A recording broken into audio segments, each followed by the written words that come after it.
mu Africa kiwanuzibwa nti era n'amawanga agali mu kyondo ky'abaddugavu kiwanuzibwa nti omuntu yenna bw'azaala Namagoye oba abantu betuyita abeeru mu ngeri emu oba ey'enjawulo, edda kyawanuzibwanga nti abantu bano babangamu ebyobugagga, nti era oyo yenna abamusanze gy'aba atambulidde n'asanga omwana omuto oba omuntu omukulu tamusuubirizamu kintu kirala, amulabamu kya bugagga. Ekintu kino kikosezza abantu bangi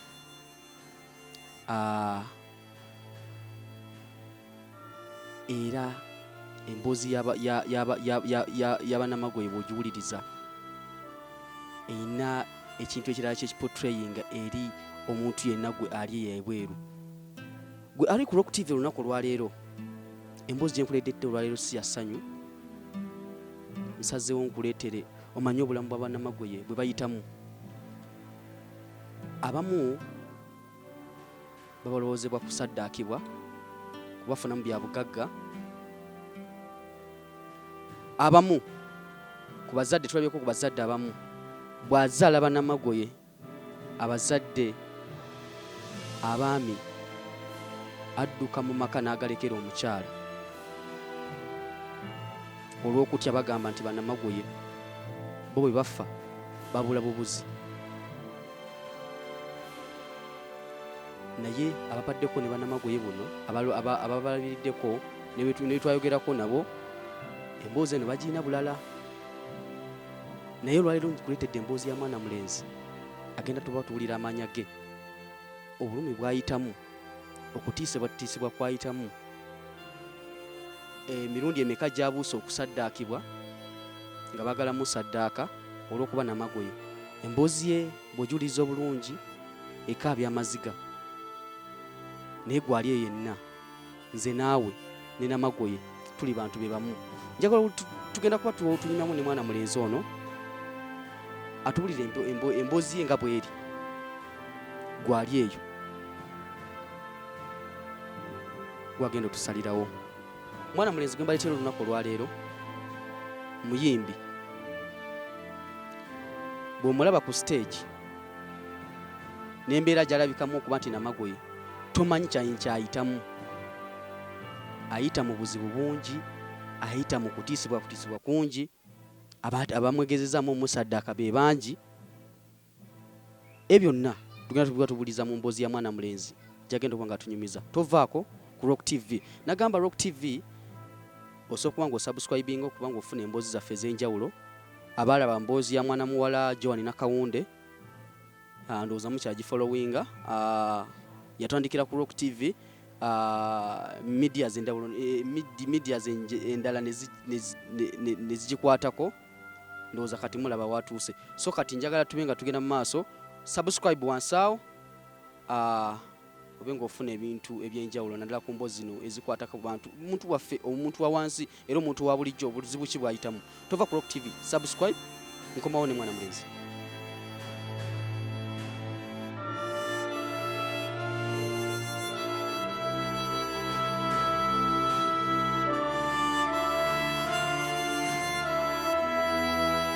Alright, Rock TV Uganda kwe tuli, kwe mukutu kwoyinza okutusanga ku mboozi ez'enjawulo ez'omuntu waffe owa bulijjo, owa wansi, biki by'ayitamu, kusoomoozebwa ki kw'ayitamu na buzibu ki bw'asanga. Nga bwe nabasuubiza olunaku olwaleero, ntambudde mu konzi gye nsange muganda wange ono yankubira enduulu n'aŋŋamba nti muganda wange tufa ffe ab'ekika bwe kiti. Ndowooza nga bwe mulabe endabika ye nga bw'ali. Emboozi ya mwana mulenzi si emboozi ewoomera amatu g'abantu oba ogiwuliriza ennyo. Obulumi bwe bayitamu ku nfaanana yaabwe nga bw'afaanana.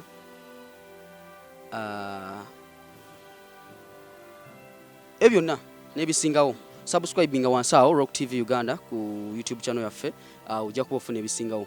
Katugende straight tuwulize mwana mulenzi ono atubuulire yaani, amanya ge yaani, bamuzaalawo, akuliddewa, nabiki byayisemu kutuuka wano waali ogamba otya Blood?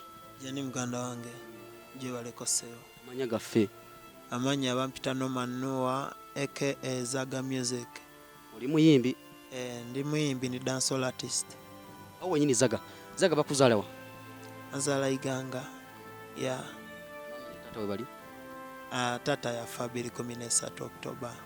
Iganga bakuzaala mu katundu kyawo? Iganga town. Yeah. Mama ne tata bakola ki? Mama wange waali na mzee wange ya passing on. Zagga okulidde mu maka ki?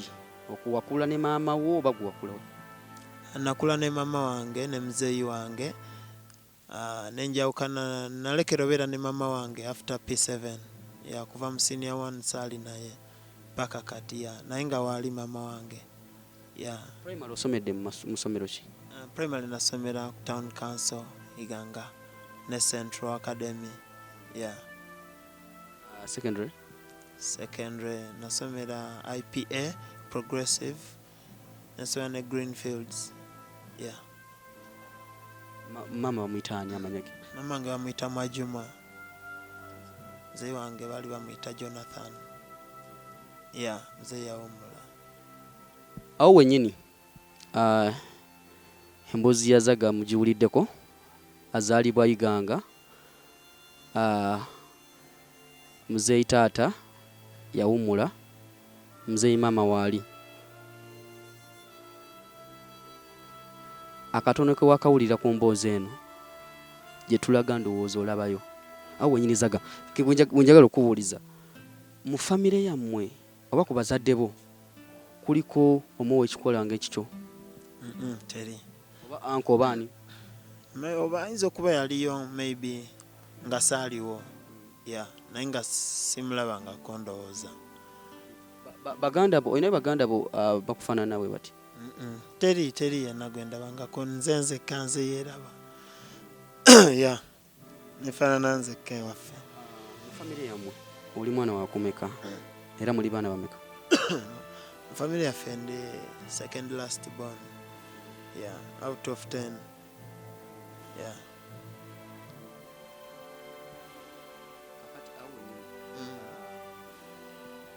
Mu famire yammwe ngeri gy'ofaanana bw'otyo gwafaanana wekka, ofunye okusosolebwako mu kika kyammwe oba mu famire yammwe? Nedda. Famire yange yali enjagala nnyo, sagala balimba. Yeah. Nze omu ku baana bali basinga okwagalibwa waka. Yeah, I think I was the most loved kid at home. Yeah. Ate ku ssomero gye wasomeranga, gy'oza osomera okuva primary, secondary, abaana tebakusosolanga mu bannaabwe nti olw'ekikula kyo?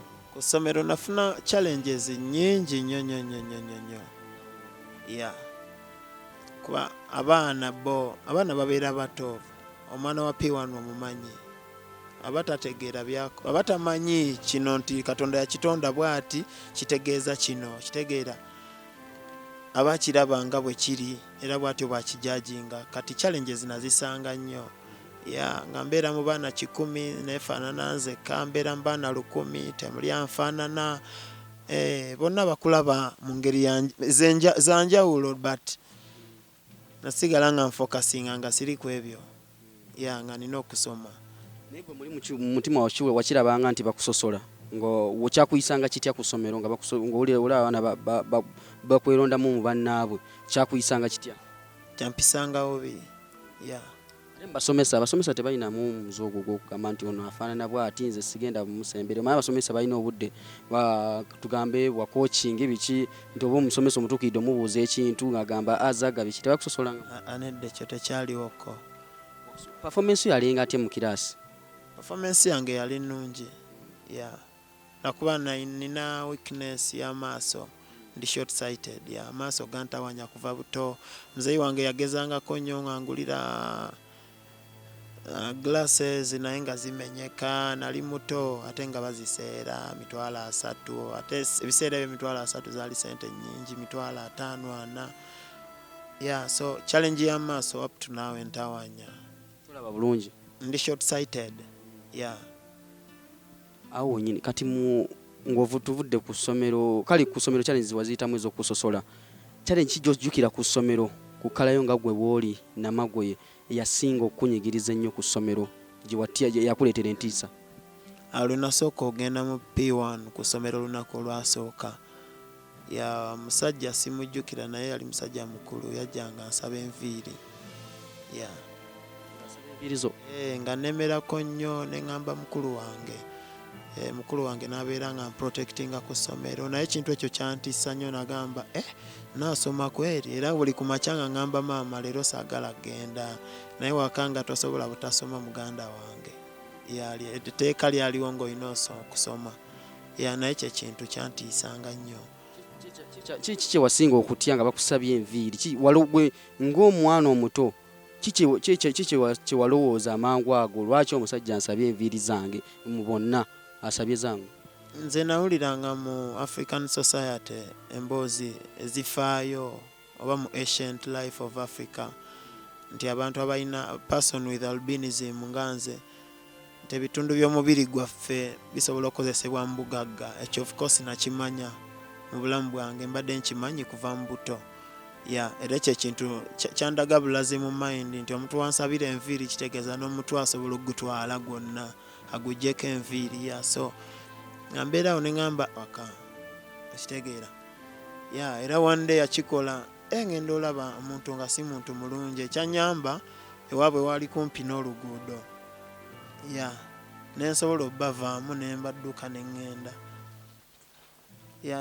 Nayo yali challenge yakubiri kwolwo ne nkakasa nti kituufu abantu banjagaza ebintu ensonga ezitali nnungi ezisobola okugisawo obulamu bwange.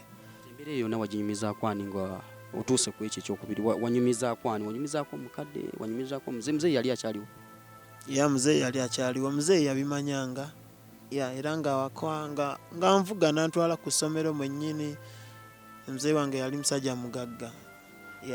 Yanvuga nantwala emisana ng'ayitawo nannona. Yali anjagala nnyo.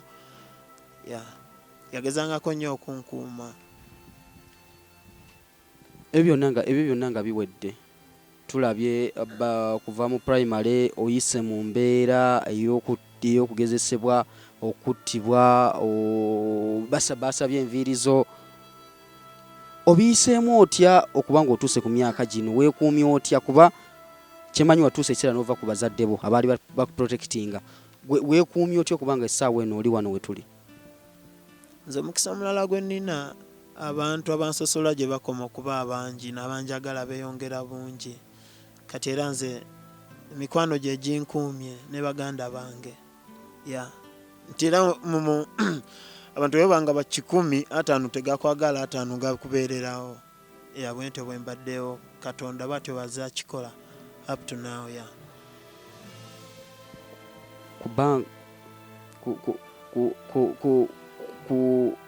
Tukulabye okuwulidde Iganga osomye paka P7 secondary wagisomera nayo Iganga. Ova otya Iganga okwolekera ekibuga Kampala? Wavaayo otya? Kampala nabeerangamu kuva buto. Iganga nasomerangayo neno nga nsomerayo holiday nga mbeera Kampala Kasubi. Mbadde mbeera mu Kampala kuva buto naye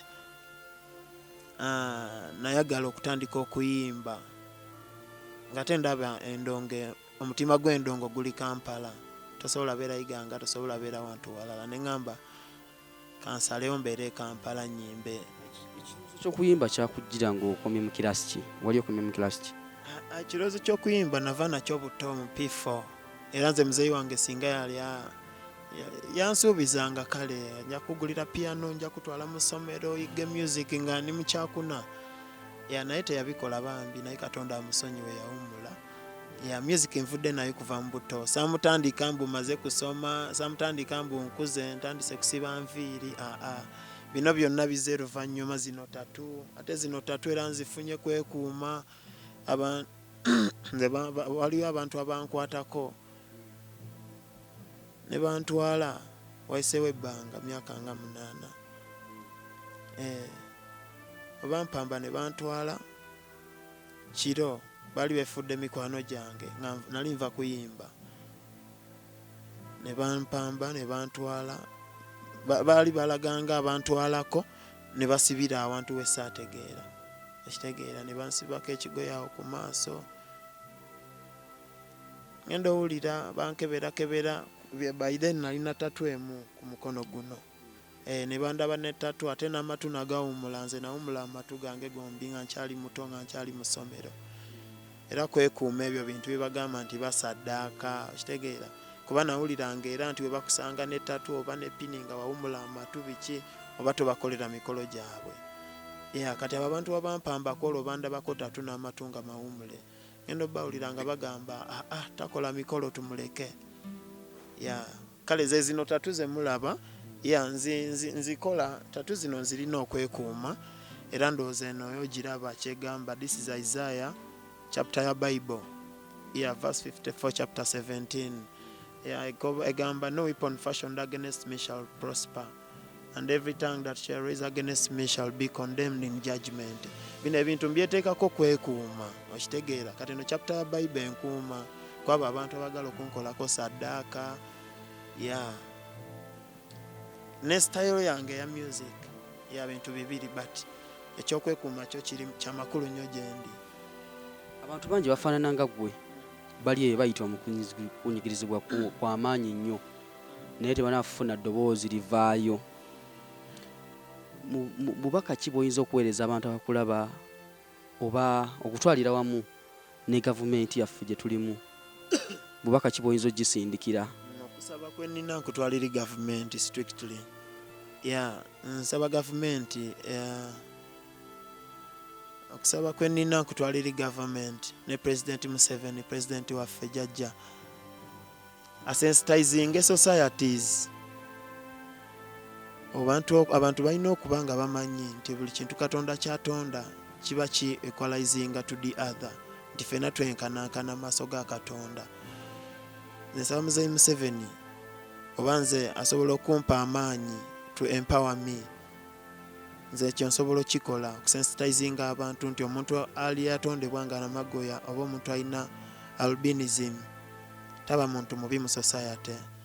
Ekyo kyensaba gavumenti yaffe tuyambe ekintu ky'okusosolebwa kisooke kikendeere omuntu abeerewo ng'amanyi nti n'omuntu afaanana bw'ati naye alina okuba ng'afuna equal rights oba equal favors nga balala nabo ze balina. Olowooza lwaki banamagoye era abantu oba ng'abantu abakufaanana buli amulaba babalaba nga kyabugaga? Olowooza lwaki?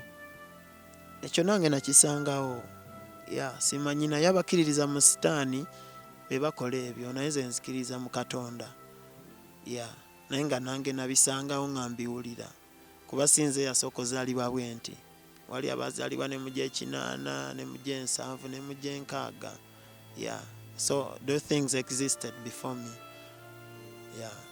Ng'omusajja yenna kuba okuze okubeera omwami myaka gyegyo abakyala gy'otambulira tebakusosola ng'olina omusuddeyo akagambo? Abakyala banjagala nnyo naye mbatya kuba abamu baba n'ebigendererwa era ebitali birungi kati nze nebeereramu nnyo negendereza nnyo kuba abakyala nze abantu bansindikidde abawala omuwala najja n'akukwana naye nga bamusindise kujja konviiri kitegeera kati abamu bakusosolera naye nga bwe nagambye nti 50% ekwagala 50 n'ekukyawa bwe bityo bwe bibeera naye ng'era embeera si nnungi. Abantu batusosola, abantu batunyigiriza, abantu batulaba bubi mu society naye nga teri muntu yeetonda ku nsi. Katonda yatonda buli muntu mu kikula kyamutonderamu. Zagga awo bwennyini ekitegeeza gwe ensonga z'abakyala tozigendangamu? Ez'abakyala zitya? Nti ng'omusajja yenna teweegattangako na mukyala yenna. Naawe Uganda nga bw'ogiraba ku saizi yange ekyo kisoboka. Zagga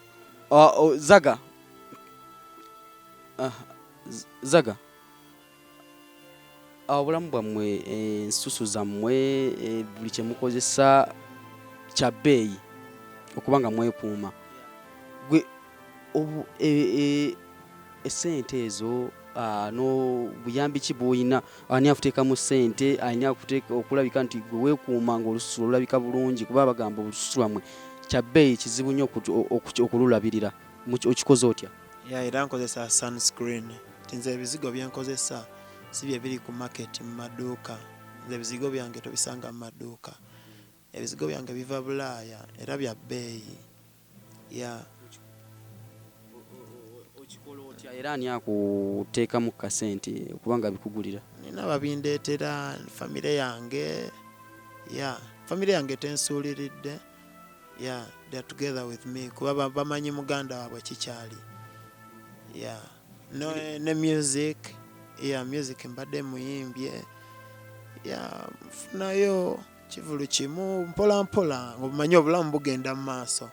Ebizigo bye weesiiga babikolera bannamagoye bokka oba naffe abantu abulijjo osobola obyesiiga? Kennyini omusana guba nga gukkosa osobola obyesiiga naye nze personality yange omusana gundetera kansa. So ebizigo mba nina obeera nabyo, it's a must. Ekitali ku ggwe tegwe osobola n'okwesiiga lotion yonna. Nze ndi different. N'amateeka ganjawulo agankwatako. Waliwo ebitongole ebirwanirira eddembe ly'abannamagoye birina gwe nga ggwe olowooza birina kye bikoze okulwanirira eddembe lyammwe? Tewanabeerawo njawulo.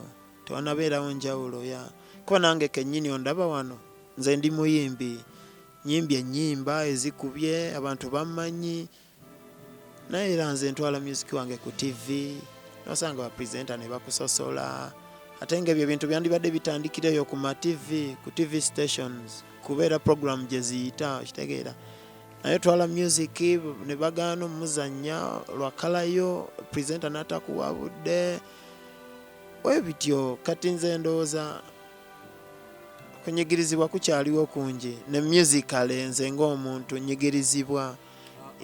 Kati omuntu nga nze bwe mba nga nkyanyigirizibwa naye nga nina ne ku ddoboozi kati ate olwo abalala bali eyo mu byalo ewala olowooza bayita mu bulamu ki? Abatasobola kufuna bizigo nga nze bwe mbifuna olowooza bayita mu bulamu ki? Kyova olaba abantu abali nga nze bafa amangu ebiseera ebisinga. Akulira mu mbeera nga bulamu bukakali tasobola kwetuusaako sunscreen. Bulamu bwa tebujja kgenda mu maaso. Oyogedde ku kyaba presenta bannamawulire okusosola. Mbeera ki gye wayitamuko ku bannamawulire kyoyogeddeko nti basosola mu ndabika yammwe? Mbeera ki gye wayitamu nga ne bakusosola ng'otuuta music wo? Ekyo nkiyiseemu era nkiyitamu lwakuba nze nakigumira nze nga nze nti sometimes ntunulira omuntu ali okunsosola nga amusinga buli kimu. Kati engeri gye nvuzeevuzeemu ku bulamu nina mayiro ze nvuzeeyo ebintu ebimu ne mbyejjako naye nga okwo okubonaabona nkuyiseemu nnyo. Nzijukira nali ngenda yimba ku bbaza baire naye sinakuba luyimba lwa Mpankuwe kuba lwe luyimba olwasooka lwe hit yange, first song in the Ugandan industry oba industry ya music at large. Nga sinakuba Mpankuwe nali ngenze yimba ku bbaza banda. Waliwo presenter sijja mwogera. Tuli open. No, kamuleke ku lw'omulimu gwe ne profession ye nti mukozi wa ku radio ate presenter sobola kwa lininga linnya lye publicly. Musonyiwa ku mutima gwange. Radio ki? Akola ku radio ki? Radio Black. John Black waliwo presenter omu yamukasuka ebbali nga ku stage kwennyini n'ambulira amanya ga presenter nga presenter bwati ne bwati mwogedde lwakuba kati twafuuka bakyali. Bali bamuyita OT. Lwakuba nerabidde radio gyali akolako naye yali OT. Ali famous mu industry ya media eyo. Namuwa CD yange nga tuliteekayo program y'okuyimba n'antunuulira n'aseka nnyo naye nga musajja ali okunsekerera abadde kinambuuza gw'ogenda yimba biki naawe vaayo abantu balete CD zaabwe bayimbe. Olowooza kusosola lwaki? Yansosolera lwa kala yange kuba yambuuza ogenda yimba biki naawe laba bw'ofaanana. Kati awo olwo ensanga producer gwe bayita Mada Keys era yankoledde music wange, yankoledde ennyimba zange bamusakata One Night Stand, olupya kankanya. Namusanga that time nalina mwana muto nnyo, nantunuulira n'aŋŋamba kiki oyagala kuyimba? Ne mugamba ndi muyimbi. Yali yandabako ekireka kuba naye kireka yewaabwe gyakulidde, nange mbadde kireka. Ne mugamba njagala naye musiyo yampisiza bubi anjereze bwati ne bwati. Mada Keys n'anyiga nnyo, bali baze ne Bebe Cool. Nagenda n'ateekayo programu yange n'ennyimba. Ate bwe nayimba presenter nze omu ku bayimbi abasinga okyamula abantu. Ate nva ku stage ate presenter y'omu aŋŋamba ate ansayininge amanaging. Naye nali nfunye bias nnyingi ku mutima gwange nga munyiigidde, sayagala namutunulako. So byebyo bwe bityo era n'abalala babikola ba presenter otuuka alaga takulaba muwa vidiyo tebazannya bwe bityo omwana okitegeera. Bize bibeerawo naye nsaba bikome. Zagga okubyeraga emyaka giringa emikolowozo? Obulamu bwange bwonna kuva mu ssomero nga nagambye kuva butonze bino sibitandise nti nkuze kusiba mpale balance biki kuyimba nakutandika nze by P4 nalina oluyimba. Bayimbi ki abakubeereddemu music w'ebbanga ly'obadde music industry muno? Toolman Kibalama mumanyi bulungi, Ugandan dancehall legend. Kisumuluzo. Kisumuluzo, Zaamu, Bwakukuula, Muwe, nyimba nyingi. Toolman Kibalama. Producer ki bazze bakwatirako? Producer John T, Mada Keys, Steve M, Don Balam, Imon, banji. Benjawulo ba Real Twins, banji nnyo n'abanshutinze zi video banji. Big up all of you. Man, respect. Zino bagamba nti okutwala music wo ku TV oba ku radio aba presenter osooka basasula. Okikoze otya? Presenter wabula nasangako nasoma amawulire nasaba ssente naŋŋamba azannya oluyimba lwange ne mugamba ye oluzannya mu time ki nga nkulaba osoma amawulire. Presenter banyiivu naye era bakwasaganya mpola mpola. Abamu mikwano gyange kati nze industry njibaddemuko ebbanga ekyo kintu kigenze kinyamba okuweewukako. Ng'oggyeko okuyimba ki ekirala ky'okola mu bulamu? Nkola business kusuubula. Naye lwakuba sibeerayo direct nti sisobola beera mu musana biki bwe bityo naye nga nina abantu benkola nabo okusuubula. Osuubula ki? Tusuubula ebirime. Lumonde, matooke biki? Store za muceere bwe bityo. Naye tombega nnyo.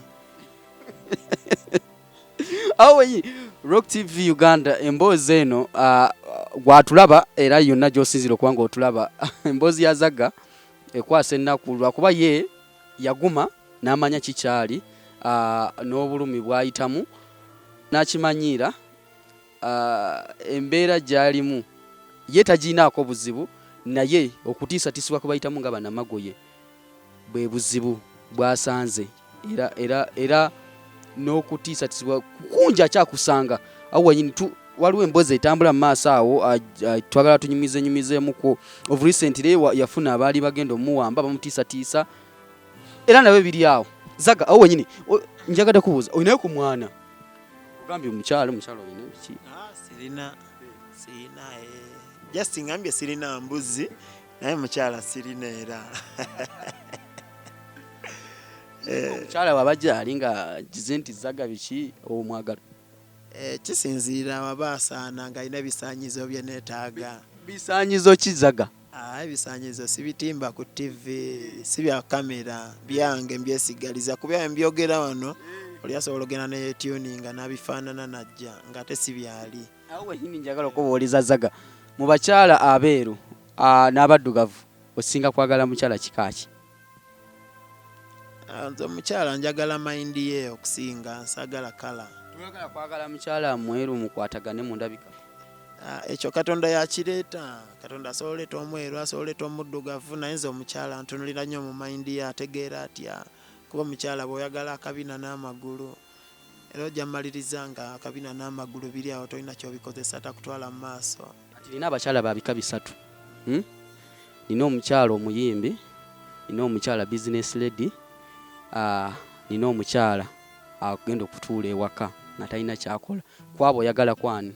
Njala business lady. Oyagala muyimbi nga gwate? Business gye mukole business yemwe kulaakulane. Lwaki oyagala business?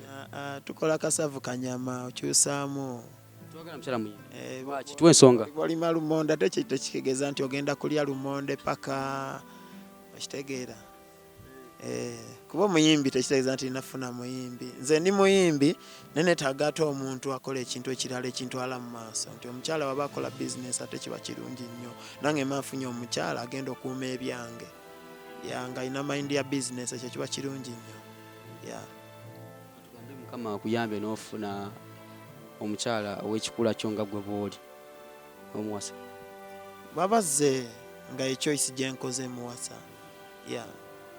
Sina mateeka nti nyala mukyala afaanana bw'ati no. Nze ngambye nze tageti yange ku mukazi ntunula ku birowoozo bye anantwalawa kitegeera tuna pairinga minds. Gwe mukyala yenna gw'oli eyo nga tonafuna mwagalwa Zagga. Zagga wali Zagga wali osobola okuyisaayisaako ku kiwandiiko. Nja kuba mbabulira emikutu gy'aliko ku Facebook, Twitter, Instagram, wonna oli ku Facebook? Osamanya Zagga Music, ZAGGA MUSIK Music. Ate ku Instagram wonna Zagga Music, wonna platform zange za social media zonna ziriko Zagga Music.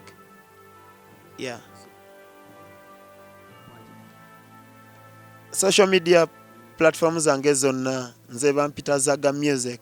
Kati abatulaba ndowooza mufunye emikutu kwe mugenda oyita Zagga mwenga mufuna bulungi. Zagga muntu abantu abasinga batya okusemberera abantu nga bazagga. Zagga muntu nga ffe gwe gwamulaba. Zagga muntu nga ffe nga gwe bw'oli nti oli muddugavu nti nga bwossa bw'olya kyalya just kala yekyuka. Abantu abasinga mutya okukwata abantu bati mu ngalo. Nze Zagga mukwata mu ngalo kyali wange ye nga tankwata mu ngalo otyeza abaddugavu Brad oti mugamba onkwata mu ngalo ofuna emikisa. Zammwe nnyingi ate anti kati mwa promoting okubanga babasadda nange nabisangawo kati nti bonkwata mu ngalo tubonga bubonzo ne muze yabonga kati batugamba tubonge nekolera mungi muze yagamba atya ne muze yagamba tubonge bonna bagamba tubonge bwe tukwata mu ngalo tukola ki muzeeyi twaki oba mutwala mikisa jango oba mufuna siziganye awo wenyini banaye sife babitandika abawo benyini benyini olwedde nange aganye okukwata mu ngalo zange mbusitwala emikisa kati mpaku mikisa saba Katonda akuwa emikisa. Zagga gwatulaba ku Rock TV Uganda emboozi ya Zagga enyuma naye ng'etiisa awamu naye muntu nga ffe banamagoye bwe mubasanga eyo gye muyita n'oti omukwata mu ngalo musemberera okunyumya naye n'ogamba bannaye ate mmwe abaawanuuzanga nti bannamagoye bw'alwala n'afa abula bubuzi tebataffa babula bubuzi. Zagga ewammwe onawe wali owuliddeko nti baziise n'amagoye? Bafa bufi endowooza yali endowooza yaddayo abantu abataasoma abataanoonyereza tebabula bubuzi bafa nga babulirawa nga wabulira nti babulirawo oli kyali wange nkeera ku makya nti Zagga yabuze bubuzi mbuliddewa nga mbula n'eŋŋendawa babyogera nti muntu mubulawo okugamba gye babulira kuba omuntu bw'abula wano kitegeeza ayinza okuba agenza oba nsambya nga gy'omusanga ku kyokubula nti otukusanja ensambya oba Masaka obula bubuzi mu bbanga tetukyakulaba nagenda mu ggulu oba mu ttaka kuba nange kati kankibuuze ggwe kuba nange sikimanyi naye nkiwulira. Gwe nange ali yandaba.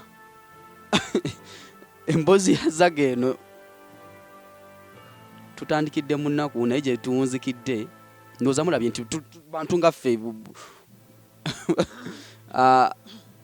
waliwo ke njagala osembyayo nga tuwunzika. Zagga, of recently waliwo incident yabaawo gye waŋŋamba baali bagadde kuwamba era abakuwamba baali bakwagaza ki? Nali waka ku makya zayisaawa nga 4 nga njagala kutandika bulamu nga omanyi obulamu butandika ku makya saawa 4 saawa zazuukirako okuactivatinga abasajja ne banumba basajja bajja waka ne bankonkona nenzigulawo. Kwaliko wa defense w'ekyalo, kwaliko ow'emmundu n'atandika okuŋŋamba egwe mwennyini kamera zaakulaba simanya biki bye boogera nga sibitegeera. Nayogera ku ssimu nagamba alina munne gwabuuza ekyavaamu nagamba bulijjo twagala n'amagoye. Byali awo tebitegeerekeka n'emmundu tebandaga baaji tebali mu uniform. Nentya nnyo kyantiisa nekiri ekigambo kye yakozesa nti bulijjo baagala n'amagoye. Ye bulijjo bamwagaza ki? Naye nabirondoola nga simanya oba balina obuzibu naye nga nagendayo ekibuye ku poliisi. Ne baŋŋamba tebalina buzibu, balina omuntu gwe banoonya nfaanana oba era kusaddaaka ekitegeera. Eba oyita ku muntu abo Tanzania bali mu ssente ekitegeera.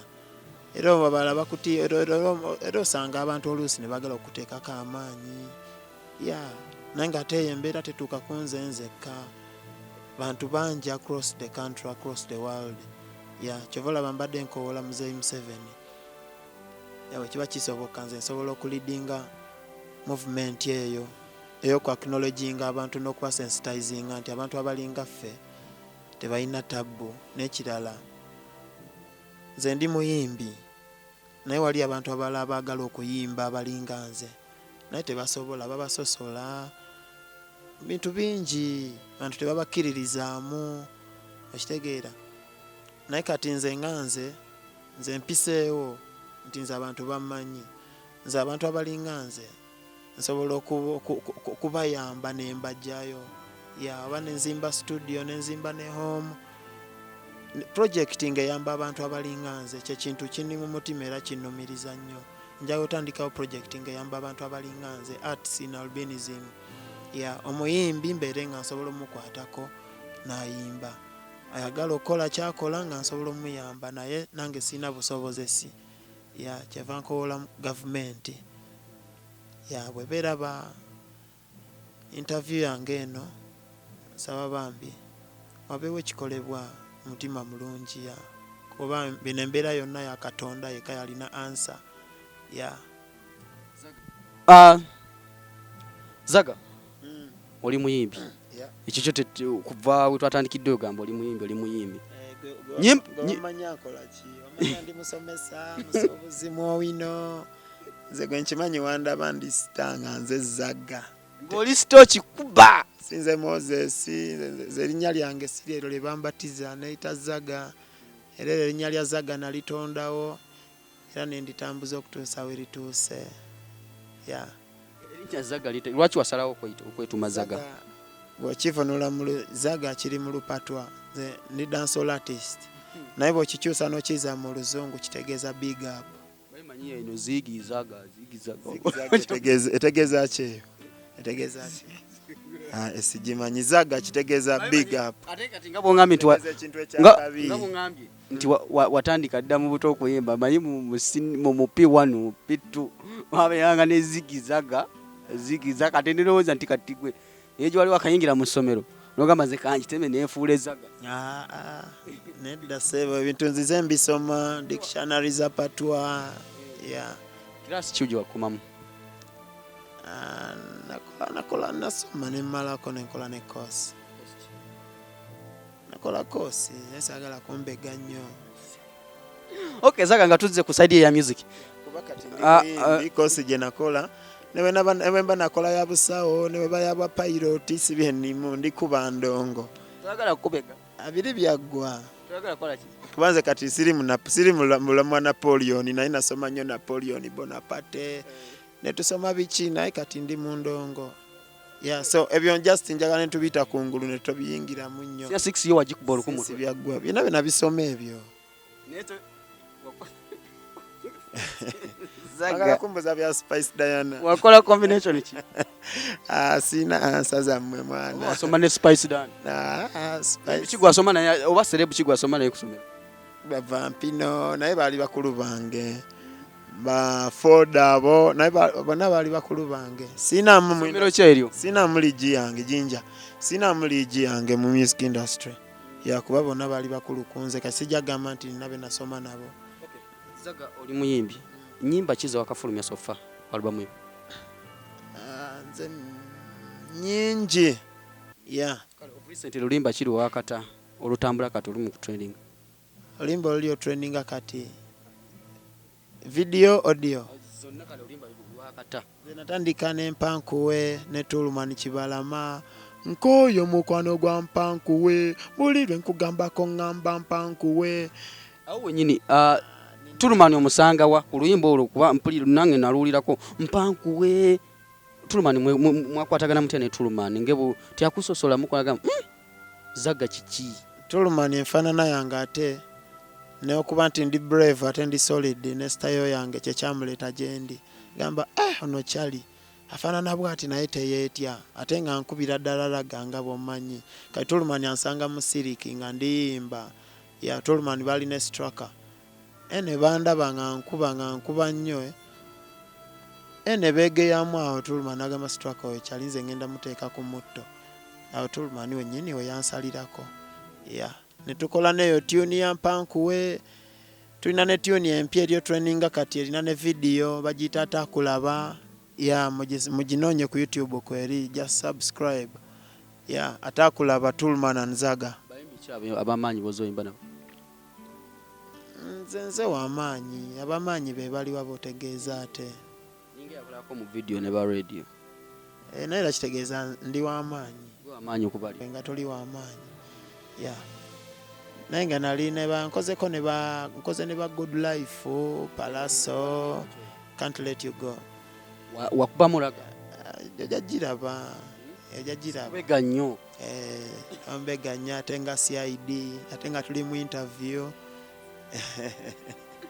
abange mbozi ya Zagga ndoza muwuliriza. Okay, Zagga oluyimba kiri osembye okufulumya. Oluyimba lwensembye fuluma baluyita video audio.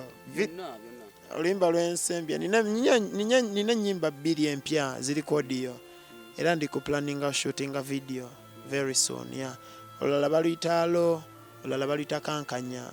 Ya nyimba 2 dancehall version, dancehall style, ragamuffin style. Yeah.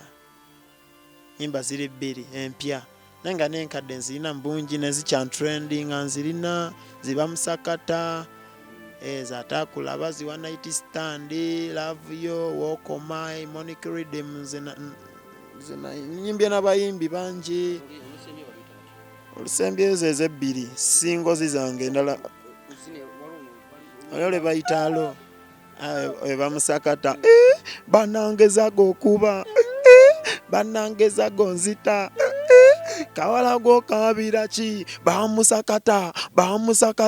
bamusakata chiboko nazimatira yakula banje binyona bamatiza nasanga yo shapo gwatasobola yaman Zagga abasawo batukubiriza okufenga abasajja babami Zagga wenyini njagala okubiriza abavubuka bagende babakomole abana bavubuka bananga bali eyo mwena n'obulamu tubwetaaga ya mugende babakomole okukomola kuyamba okukugirako ku ndwadde ez'obukaba yanga syphilis gonorrhea ne UTIs ebira endala ya so mugende babakomole kikuyamba n'okuba omuyonjo ya kyekyo awo wenyini sigenda emboozi ya Zagga sigenda sukka waawo omuvubuka gwe mwennyini ali eyo ndowooza owulidde ekyolina okukola kukomolebwa olaba Zagga yakkiriza ne bamukomola ku malala g'abayimbi yakkiriza ne bamukomola so muvubuka genda obakomole so emboozi ya Zagga ebadde mpanvu era ndowooza tujja kudda mu part 2 ne Zagga tumubaleetere muwulire Zagga. Who is Zagga? Kuba alina music emungi. Waliwo n'ebirala byatogedde. Agenza anjabula simanyi simubega ndimbega simandi ki naye nga naye nga abakyala obugalo sinoonya naye nga abakyala banjagala. Virgin. Sina mbuzi. Awo wenyini tugenda kwanga tubasiibulira Rock TV Uganda mbadde Divorce Matovu okutuuzaako embeera nga bwebadde ne Zagga music. Awo wenyini Zagga ogambye embuzi bagijjako. Ndi muvubuka mukulu ate ndi celebrity ate ndi superstar. Abawala bandaba, abakazi bandaba. The girl them love me. Embuzi yo kati awo wenyini iwe nkubuuliza omukyala yajja ku embuzi yaffe ye omulabako? Simulabako. Biwanvu nyo byama byange gemanye yakujjako embuzi. Awo wenyini wetusiibudde ne Zagga abadde Zagga muzimbi owakabi musajja wamaanyi nnyo. Tumulinde mu party 2. Tugenda pake mpozi bakuzalawa Iganga. Tugenda Iganga. Tugenda Iganga soko sibule abantu mu Lusoga. Tulijja Iganga mpati tu abawagizi bange mwena mwena mbenda ino stay tuned. Tumire kwa abali ntumira bakyali bange era bembeera nabo emakindye benkola nabo bentambula nabo ekiroba Spanky. Bamuyita Spanky oyo. Yeah man. Waliyo Isma, waliyo Ibra, waliyo Rodrigo, waliyo Bajada, banji Dual Empire bonna bemanyi. Big up. Bakobenti. Steve mu ba producer bange ba Mada Keizi. Abasoga kyabazinga mutumira abasoga banabo n'obusoga bulale. Yeah, bless up. Awo wenyini obusoga bulaire kyabazinga afunvube. Zagga abasiibuliddawo nange ndowooza sisuka. Rock TV Uganda, subscribe on our YouTube channel, ku Facebook at Rock TV Uganda, also ku YouTube channel yaffe endala eribeerako ebyamasanyu ebisinga bagita Celebrity Track. Also genda ino subscribinga, also kunfollowinga ku Divorce Matovu on my Facebook account ne ku Instagram at @Divorce Matovu. Ojja kuba mufuna bulungi. Subscribe ojja kuba ofuna ebisingawo. Sigenda suka waawo mbeere bulungi. Mweraba. We love you. Peace and love.